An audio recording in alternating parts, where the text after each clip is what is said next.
Brasileiros donos de restaurante em Massachusetts confessam serem culpados de tráfico de pessoas para trabalho exploratório. ONG brasileira em New Jersey oferece curso de culinária em parceria com chefe renomada. Joe Biden viaja ao Brasil e vai fechar acordo com Lula sobre energia limpa. Artistas brasileiros se destacam em premiação Grammy Latino em Miami. E ONG brasileira anuncia curso sobre cuidados com crianças autistas e neurodivergentes. Que elas possam adquirir esta formação para serem mães atípicas imbuídas de conhecimento.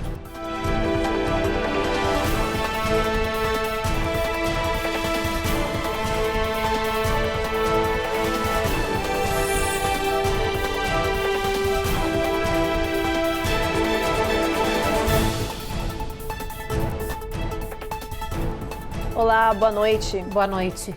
Os brasileiros acusados de tráfico ilegal de pessoas e exploração de imigrantes se declararam culpados ontem na corte em Massachusetts. Pai e filho foram presos em 2022 depois de uma mega investigação baseada em denúncias. Se condenados, podem pegar mais de 30 anos de prisão. A notícia foi destaque no site da Procuradoria-Geral do Distrito de Massachusetts. Os brasileiros Jesse James Moraes, de 66 anos, e o filho Hugo Giovanni Moraes, de 45 anos, se declararam culpados de lavagem de dinheiro, exploração de imigrantes, ganho financeiro e conspiração para contrabandear pessoas do Brasil para os Estados Unidos. A Justiça disse que a dupla recrutava pessoas no Brasil e fazia com que eles cruzassem a fronteira do México para entrar nos Estados Unidos. Eles prometiam emprego e moradia e cobravam por pessoa até $22 mil. Jesse e o filho ainda faziam lavagem de dinheiro, enviando fundos para dentro e para fora do território norte-americano. A corte disse que os dois brasileiros exploravam os imigrantes nos 2 restaurantes que possuem na região. O Tribunal Distrital de Massachusetts marcou o julgamento dos brasileiros para o dia 11 de fevereiro do ano que vem. Se condenados, pai e filho podem pegar mais de 30 anos de prisão. Uma empresa norte-americana está fazendo biometria ocular dos brasileiros. Sabe o que isso significa? Que eles estão escaneando a íris das pessoas, alegando que o sistema vai servir de proteção contra fraudes e também contra perfis falsos na internet. O problema é que o governo brasileiro não gostou da iniciativa e pediu mais explicações sobre esse programa, que já colheu material ocular de moradores da América Central e da Europa. Olhos nos olhos, quero ver o que você faz. A música de Chico Buarque embala as investidas da Autoridade Nacional de Proteção de Dados contra a World, empresa americana cofundada por Sam Altman, o homem por trás da OpenAI, mantenedora do ChatGPT.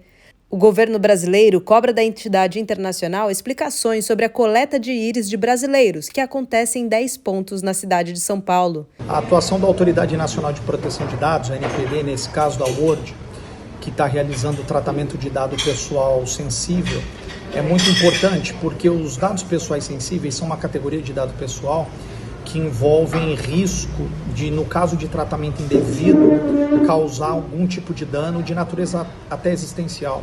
Dentro da categoria, com base na LGPD desses dados pessoais sensíveis, nós temos dados biométricos, que a gente pode incluir a íris, mas também DNA, dados sexuais, convicção político-religiosa. Então são dados que, se tratados indevidamente, podem causar algum tipo de dano muito grande ao titular desses dados pessoais. Em troca da colaboração dos brasileiros, a companhia oferece 25 tokens da WorldCoins, moedas digitais que na cotação atual equivale a R$330.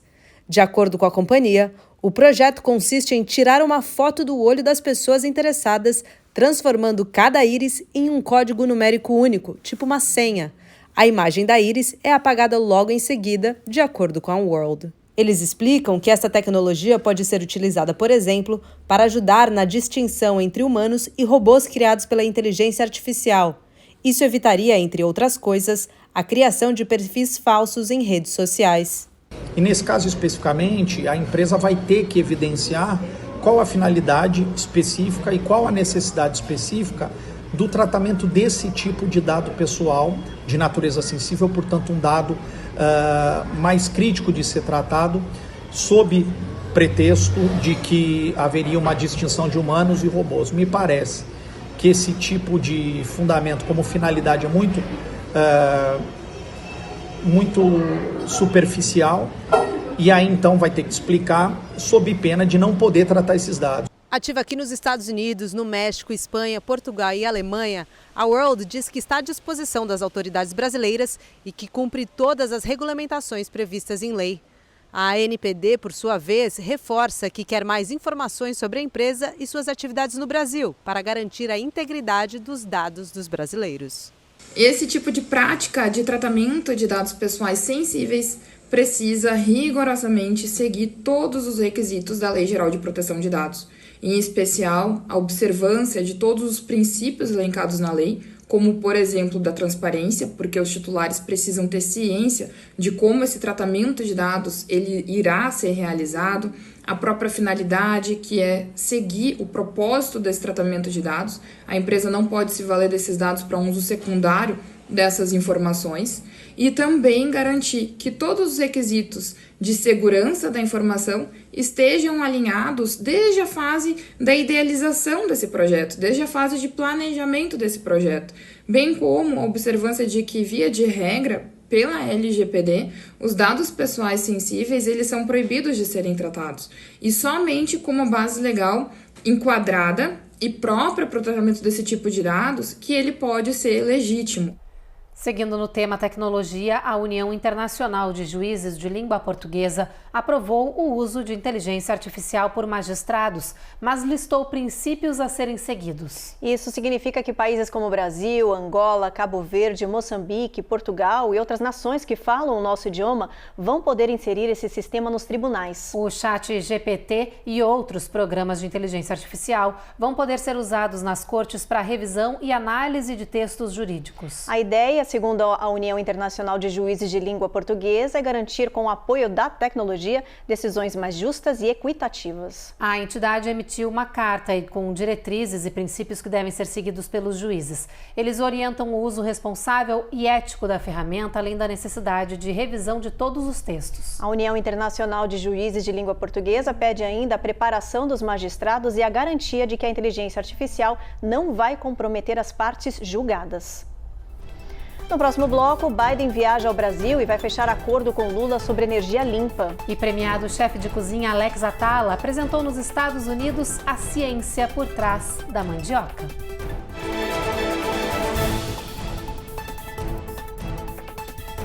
Américas no ar. Oferecimento Rejab Chip. Melhore agora sua qualidade de vida. Uninter, a melhor faculdade para brasileiros nos Estados Unidos. Acesse uninteraméricas.com e inscreva-se já. Oi, gente, eu sei que tá no intervalo do jornal, mas a gente tem um recadinho, vamos ficar um pouquinho mais próximo? Se inscreve aqui no nosso canal, dá aquela curtida e ativa o sininho, não esquece, hein? Isso aí.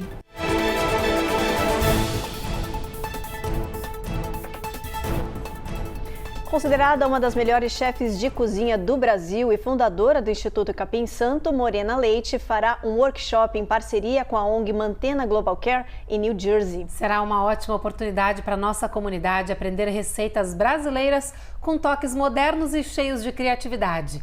A repórter Carolina Camargo traz os detalhes para a gente. A chefe Morena Leite cresceu entre as panelas do restaurante dos seus pais em Trancoso, no sul da Bahia. Estudou gastronomia e pâtisserie na França. É formada pela Le Cordon Bleu, uma das mais famosas escolas de culinária do mundo. Ao voltar para o Brasil, ela sentiu a necessidade de compartilhar com a comunidade seu conhecimento. Nascia assim o Instituto Capim Santo. A missão do Instituto é compartilhar valores, compartilhar crenças.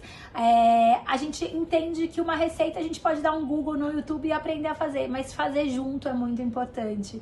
Então nós não temos no Instituto professores e sim conectores, porque a gente acredita que dentro de cada um de nós a gente tem uma potência e um diamante, a gente só precisa saber se lapidar. Hoje, o projeto está presente em várias cidades do Brasil e agora dá um primeiro passo nos Estados Unidos. Em parceria com a organização Mantena Global Care, a chefe fará um workshop em Newark no domingo, dia 24 de novembro. Em outubro, a gente estava tendo um encontro onde o Brasil era responsável pelo Conselho de Segurança na ONU. A gente foi fazer um jantar brasileiro e nesse workshop eu conheci o Mantena, fiquei encantada, apaixonada. A gente se manteve em contato. Foi aí que a gente teve a vontade de estar mais perto, o Instituto Capim Santo, Mantena, acolhendo brasileiros que chegam em Nova York e compartilhando um pouco dos nossos sabores. Morena promete uma manhã divertida, trocando conhecimento e preparando delícias. A entrada é um pacote de alimento não perecível. A ideia é a gente estar junto, cozinhando, falando de ingredientes, cortando, picando, refogando. E é um dia de trocas. Eu gosto muito de conhecer, conectar e compartilhar. O menu que a gente vai fazer agora vai ser um mini acarajé de capim santo com vatapá de algas, que é uma receita africana, uma receita tradicional, e a gente traz ela numa versão vegana. Depois a gente tem um chinchim de galinha e um caruru, e de sobremesa a gente vai adoçar com brigadeiro de capim santo. Trabalhando na área há 25 anos e rodando o mundo divulgando a culinária brasileira, a chefe Morena Leite sabe o poder de uma comida que remeta às nossas raízes e nos leve de volta para casa, mesmo estando a milhares de quilômetros distantes das nossas origens. Eu acredito sim na comida como ferramenta de conexão, né, com a nossa cultura, com os nossos valores. Eu acho que quando a gente come um arroz com feijão, a gente sente todo esse abraço da brasilidade.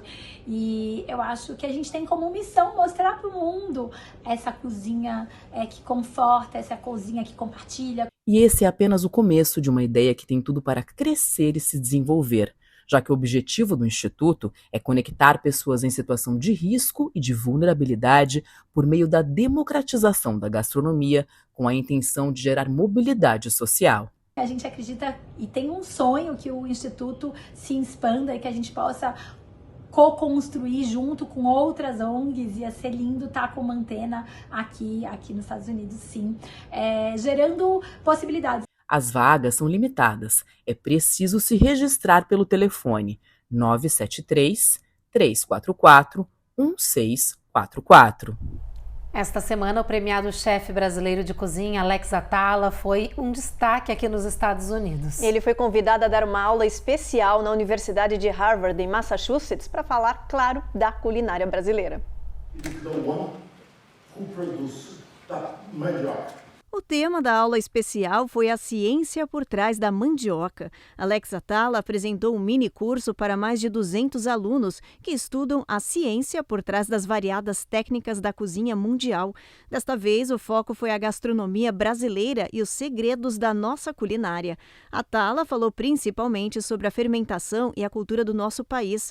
Ele foi o primeiro chefe brasileiro a participar desse programa, que já existe há mais de 10 anos na Universidade de Harvard, e que já levou os maiores nomes da gastronomia mundial. No próximo domingo, o presidente dos Estados Unidos, Joe Biden, vai seguir viagem rumo à cúpula do G20 no Rio de Janeiro. Mas antes ele deve passar pela Amazônia e vai ser o primeiro líder norte-americano em exercício a visitar a maior floresta tropical do mundo. Biden deve permanecer cerca de 4 horas em Manaus, no Amazonas. Ele vai visitar a comunidade Parque das Tribos e conversar com lideranças indígenas. O objetivo é conhecer um pouco mais sobre o trabalho de preservação e proteção que os povos originários realizam nessa região do Brasil. De Manaus, Biden segue para o Rio de Janeiro para participar da cúpula do G20 sob o comando do Brasil. Ele também terá um encontro bilateral com o presidente Lula. Entre os temas que serão discutidos no encontro dos líderes mundiais estão a economia, o combate à fome, a sustentabilidade e, claro, as mudanças climáticas. E enquanto Biden segue em viagem pela América Latina, aqui nos Estados Unidos, o presidente eleito Donald Trump aprovou um projeto de cessar-fogo para acabar com o confronto entre Israel com o Hezbollah no Líbano. As apostas do governo sucessor são de que um acordo seja fechado nos próximos 2 meses. O repórter Matias Brotero tem as informações para a gente. Donald Trump já teria dado aval à proposta americana que encerraria os combates entre Israel e os terroristas do Hezbollah. Washington apresentou o esboço do acordo ao presidente do parlamento libanês na quinta-feira. A proposta está sendo avaliada por autoridades libanesas. Em visita a Beirute, um conselheiro do líder supremo do Irã afirmou que o país vai apoiar qualquer decisão tomada pelo governo libanês. Hoje, as forças de defesa de Israel voltaram a atacar o subúrbio de Beirute. A região é apontada como sede do grupo terrorista Hezbollah. Câmeras flagraram o momento que um ataque derruba um prédio. O bombardeio ocorreu após um aviso para que os civis deixassem o local. O Hezbollah lançou ao menos 30 projéteis contra Israel nesta sexta-feira. Na região de Haifa, no norte do país, 3 trabalhadores ficaram feridos. Hoje, um representante político do Hamas afirmou que o grupo terrorista estaria disposto a aceitar um acordo de trégua na faixa de Gaza, contanto que Israel respeite as condições. Ele também pediu ajuda do recém-eleito presidente Donald Trump para pressionar Israel a encerrar as ações militares no território. Matias Brotero, de Tel Aviv, para o Américas no Ar. A seguir, ONG brasileira anuncia curso sobre cuidados com crianças autistas e neurodivergentes. E tem alerta do governo para um aumento de casos de sarampo nas crianças nos Estados Unidos.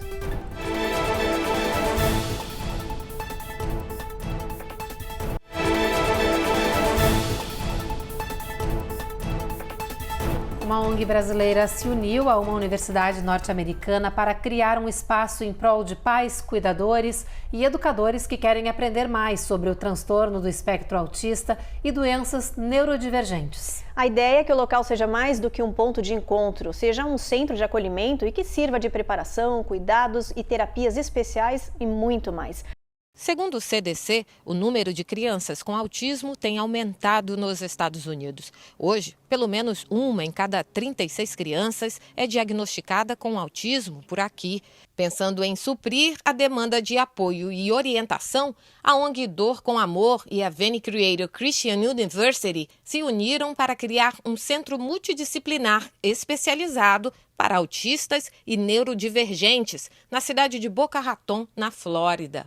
Com estes parceiros maravilhosos, nós vamos poder ter, além de psicologia, vamos ter para os filhos também, aba, fono, também a terapia ocupacional. Um espaço terapêutico onde teremos uma equipe de profissionais competentes que vão trabalhar o desenvolvimento de habilidades cognitivas, motoras, sensoriais, e vai possibilitar a todas as mães atípicas o conhecimento, cursos profissionalizantes e de aperfeiçoamento que possibilite a essas mães todo o suporte para saber lidar e tratar os seus filhos cotidianamente.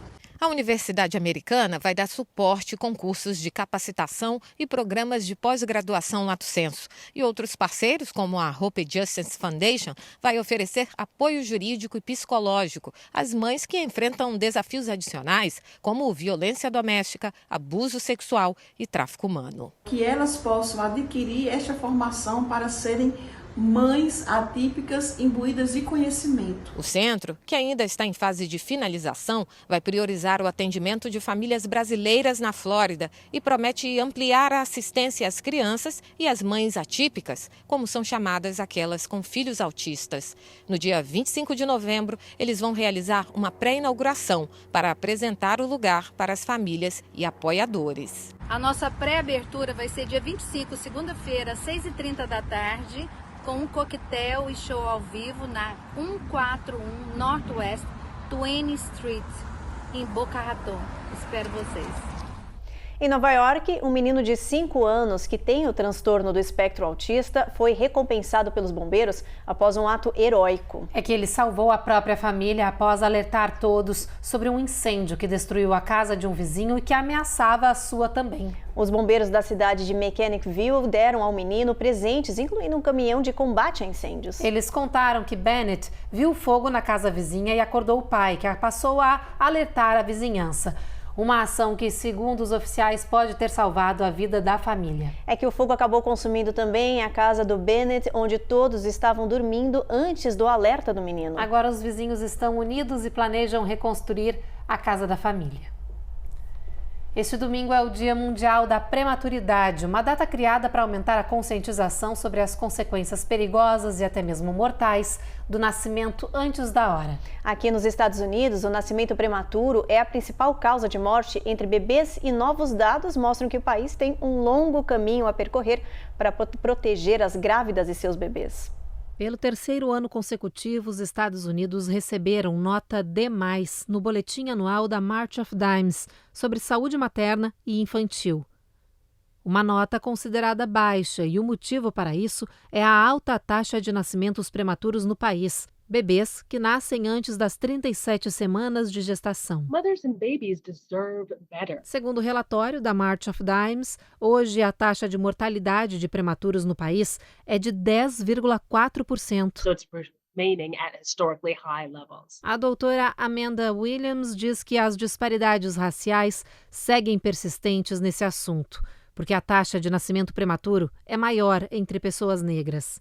E o relatório da March of Dimes diz que certos fatores de risco estão contribuindo para essas altas taxas. Entre elas, o grande número de pessoas que têm condições crônicas durante a gravidez e cuidados pré-natais inadequados. A third of all counties in the United States are maternity care deserts.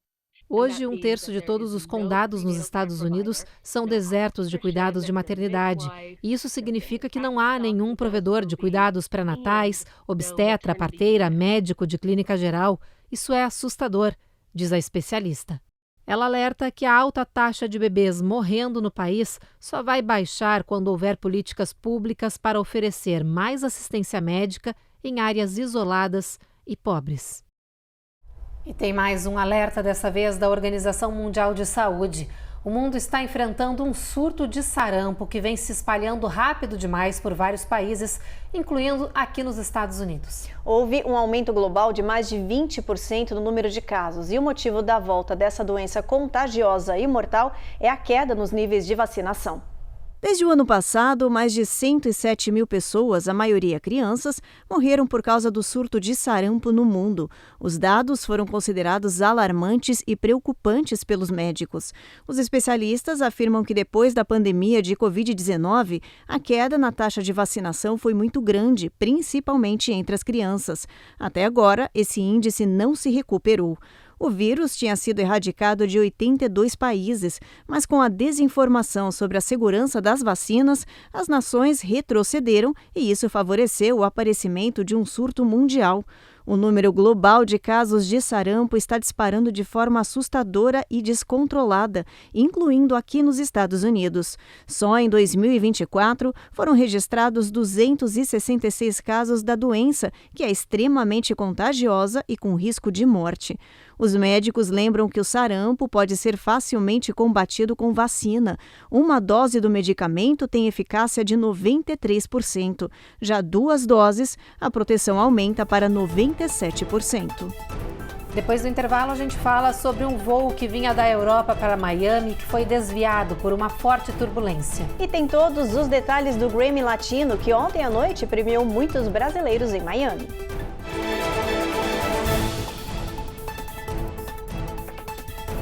Américas no Ar. Oferecimento Rejab Ship. Melhore agora a sua qualidade de vida. Uninter, a melhor faculdade para brasileiros nos Estados Unidos. Acesse uninteraméricas.com e inscreva-se já.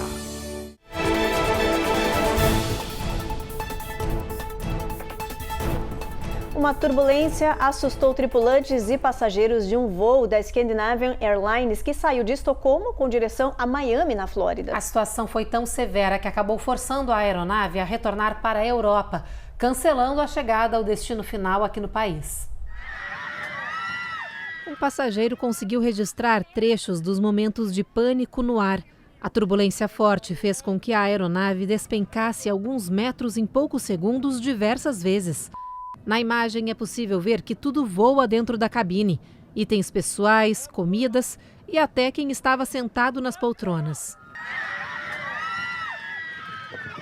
Um passageiro que não estava usando o cinto de segurança bateu com a cabeça no teto, mas por sorte não teve ferimentos. Apesar do susto, todas as 254 pessoas que estavam a bordo passam bem. A turbulência aconteceu quando a aeronave voava sobre a Groenlândia. Em uma declaração, a companhia aérea disse que o avião foi redirecionado para Copenhague e que o piloto decidiu mudar a rota e abandonar o destino final, Miami, na Flórida, para inspecionar adequadamente a aeronave e ver se houve danos estruturais. As causas da turbulência ainda estão sendo investigadas. A tempestade tropical Sara está causando fortes chuvas no nordeste de Honduras, com inundações e deslizamento de lama. Toda a região da América Central está em alerta para a tormenta que é considerada de risco à vida, mas as previsões de trajeto dela mudaram. De acordo com o Centro Nacional de Furacões, Sara continua sendo monitorada conforme se move, mas agora tudo indica que ela não vai mais seguir rumo aos Estados Unidos. Acredita-se que ela vai perder força nas próximas horas e se dissipar na região da América Central, perto da península de Yucatán, no México. A notícia é um alívio para os moradores da costa oeste da Flórida que estavam assustados com a possibilidade de mais uma tempestade afetar essa região. Sara é a 18ª tempestade nomeada da temporada de furacões de 2024, que acaba no dia 1º de novembro. Hora da previsão do tempo. Vamos checar as temperaturas para o final de semana, gente. A gente começa lá por Boston, previsão de mínima de 40 graus. Mesma coisa em Washington. Já em Nova York, um pouquinho maior a mínima de 45. Tem chuva prevista em Norfolk, mesma situação de temperatura nessa área. E na Flórida, bastante sol na previsão, a máxima chega a bater 80 em Miami. Lá em New Orleans, máxima de 77, muito sol ao longo do final de semana. Sol também em San Antônio, no Texas, Ruth. Com mínima de 65, máxima de 82 nessa região. Já em El Paso, a gente tem tempo encoberto, máxima de 75, mínima de 53. O mesmo cenário a gente tem em Albuquerque, a mínima é de 35 nessa área. Olha, bastante friozinho, máxima de 60. Phoenix, a máxima é de 64, sol entre nuvens também. Sol vai brilhar forte em Los Angeles, com máxima de 67. Já em São Francisco, tem tempo encoberto, mínima de 48, máxima de 60 graus. E ontem aconteceu uma das maiores, mais badaladas e mais esperadas premiações da música, o Grammy Latino, em Miami, na Flórida. O prêmio deste ano contou com diversas categorias, incluindo uma só para músicas brasileiras. A Anitta e o Xande de Pilares foram os únicos a concorrer nas categorias gerais.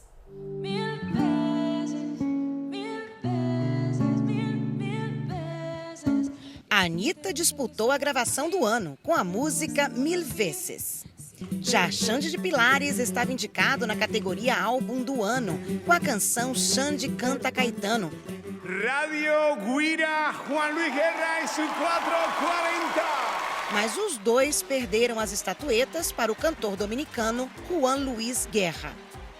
Apesar do Brasil não conquistar o gramofone nas categorias gerais, vários cantores foram destaque na categoria Premier, dedicado às músicas brasileiras. E o Latin Grammy é para Ouro Marrom JP! Um dos destaques foi o cantor e compositor JP, que levou 3 prêmios: Melhor Canção em Língua Portuguesa, Melhor Álbum de Música Popular Brasileira, Música Afro-Portuguesa Brasileira e Melhor Engenharia de Som. E o Latin Grammy é para Gabriel, O Pensador, Lulu Santos e Sama. Ainda na ala brasileira, o trio Gabriel Pensador, Lulu Santos e Xamã levou a estatueta de melhor interpretação urbana em língua portuguesa, com Cachimbo da Paz 2. Ana Castela. No estilo sertanejo, a vencedora foi Ana Castela, com Boiadeira Internacional ao vivo. E Xande de Pilares levou o melhor álbum de samba pagode. Xande Canta Caetano, Xande de Pilares. Um dos momentos mais emocionantes foi quando o filho do cantor Erasmo Carlos, que morreu em 2022, recebeu o prêmio de melhor álbum de rock ou de música alternativa em língua portuguesa, no lugar do pai. Erasmo Esteves, Erasmo Carlos.